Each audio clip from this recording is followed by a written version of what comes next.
there is one hadith that is very fascinating, and it is an authentic hadith. How a Prophet ﷺ said, Al-jinnu thalatha.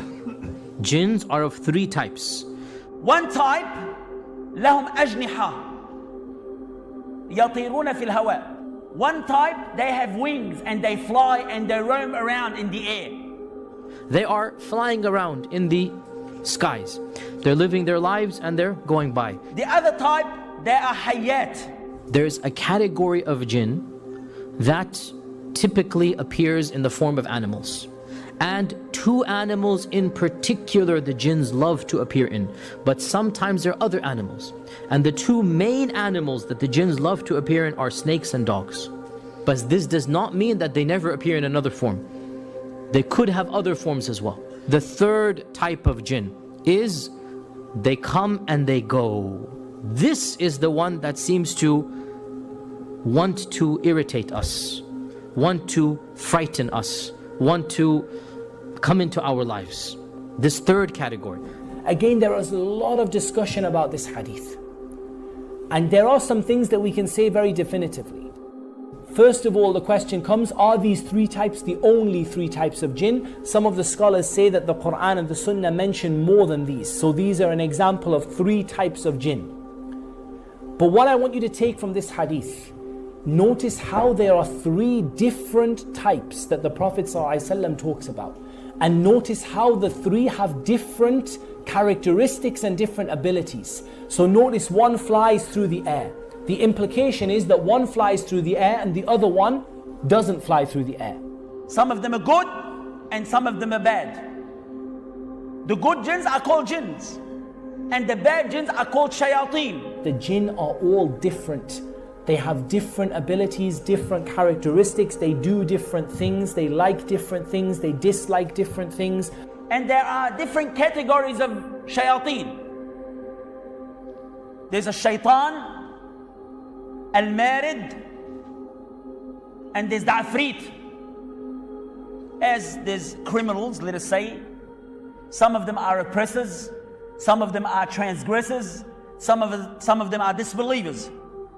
Also the shayateen, there are ranks, depending on their disbelief, depending on their power.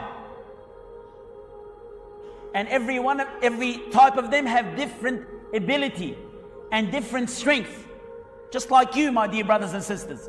Some of you can lift 20 kilos and some of you can lift 200 kilos. Some of you are intelligent and some of you are not as intelligent. So the jinns are like this. And Abu Dawood narrated from Jabir ibn Abdullah that the Prophet ﷺ said, if you hear the barking of a dog or the braying of a donkey, then seek refuge with Allah, for they see that which you do not see. So the Prophet ﷺ indicated that both donkeys and dogs are able to see the jinn in certain circumstances. Allah knows best. There are certain jinns that are there just for evil. Their nature is evil. So one of the ones that Rasulullah ﷺ has told us to be aware of are the ones that like to stay with impurity. They are known as the khubuth wal khaba'ith. Now they love toilets because they just got this impure nature. Their name is khubuth wal khaba'ith. You know, they're a particular impure part of the jinn sort of colony. And Rasulullah ﷺ has told us that when you go to the toilet, you just have to seek protection before you go in the toilet. So those jinns, if they're there, they won't have any effect. There's others that like to stay with human beings because they are impure or they are stay in an unclean manner. Now only impure jinns will stay with impure people if they are of that kind. And they will just stay with them. Sometimes they won't affect them. There's one particular shaitan that will give doubts. So when people make wudu, some people get doubt. Did I wash this? No, let me wash it again. So they wash it again. And then after that, did I wash that little part of my elbow? No, let me wash it again. So they wash it again. This is doubt. This is doubt. And if you see any person who's in that, the best way is to get somebody who looks over them and tells them, just listen to me. Yes, you washed it. Now you just carry on. Allah subhanahu wa ta'ala tells us that the jinn say, وَمِنَّا الصَّالِحُونَ وَمِنَّا دُونَ ذَلِكَ. Some of us are righteous and some of us are not. وَكُنَّا طَرَائِقَ قِدَدًا. And many of us have different ways and different ideologies and different thinking. Some of them, the jinns, are Muslims. Some of them are disbelievers. Some of them are Jews, Christians, Buddhists, atheists, monks, everything. The same as human beings. Many people mistakenly think that all of the shayateen are chained up in Ramadan. This is not true. Only the marada of the shayateen. And the marada of the shayateen are the obstinate or the ones that are especially going to harm you. Are they a separate category like the ifrit? Or are they simply the shayateen that are more harmful than other shayateen? Allah knows best. Because the ifrit seems to be like a different species of the jinn, or a different clan of the jinn. And Allah knows best. The disbelievers from amongst the jinn, they have a very ugly appearance. They don't have a very nice appearance.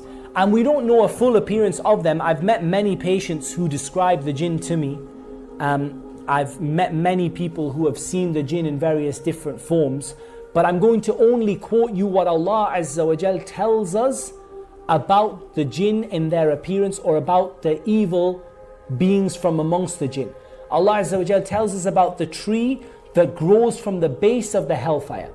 The tree of Az-Zaqum. The tree which is ta'amun athim, which is a very painful and an evil tree. And Allah describes the fruit of the tree of the hellfire and says it looks like the heads of devils. So if you imagine this horrible tree, this horrible poisonous evil tree, and you imagine that it looks like the heads of the shaitan, you can imagine that these shayateen are not particularly nice in appearance. Got me